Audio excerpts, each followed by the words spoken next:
நம்முடைய இயக்குனர் பாரதி ராஜா அவர்கள் நம்மை விட்டு மறைந்துள்ளார்கள்.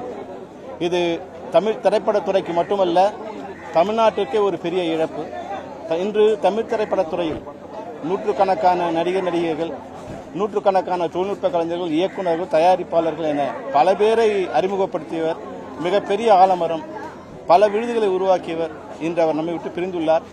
இது எங்கள் எல்லாருக்கும் மிகப்பெரிய கஷ்டம். ஏன்னா திரைப்படத்துறைக்கு என்ன பிரச்சனை வந்தாலும் அது அனைத்து தமிழக முதல்வரோட ஒரு நல்ல உறவோட உரிமையோட எங்களுடைய பிரச்சனைகளை சொல்லி எங்களுக்கான சொல்யூஷனை கொண்டு வந்தவர். இன்று நாங்கள் அனாதையாக இருக்கிறோம்னா அது உண்மைதான். அது பல்வேறு நிகழ்ச்சிகளை பல்வேறு சமயங்கள் நடத்தினவர்.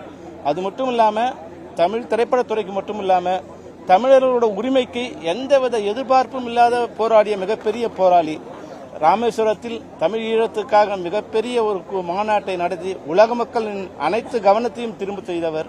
அது மட்டும் இல்லாமல் தமிழர்கள் உரிமைக்காக நெய்வேலியில் மிகப்பெரிய போராட்டத்தை நடத்தி இந்தியாவையே தமிழ்நாடு பக்கம் திரும்ப வைத்தவர். எந்தவித எதிர்பார்ப்பும் இல்லாமல், அரசியல் பின்புலத்தை எதிர்பார்க்காமலும் மிகப்பெரிய தியாகங்களை செய்த மிகப்பெரிய போராளி, மிகப்பெரிய கலைஞன், மனிதநேயம் உள்ளவர்.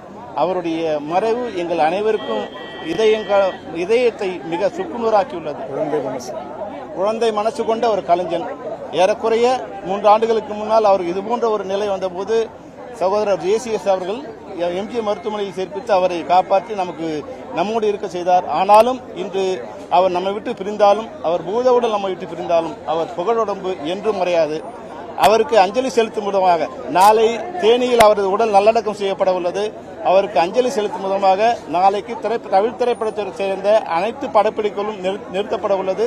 அனைத்து கலைஞர்களும், தொழில்நுட்ப கலைஞர்களும், தொழிலாளர்களும் கலந்து கொள்வதற்கு வசதியாக நாளை படப்பிடிப்புகள் எதுவும் நடைபெறாது என்பதை தெரிவித்துக் கொள்கிறோம்.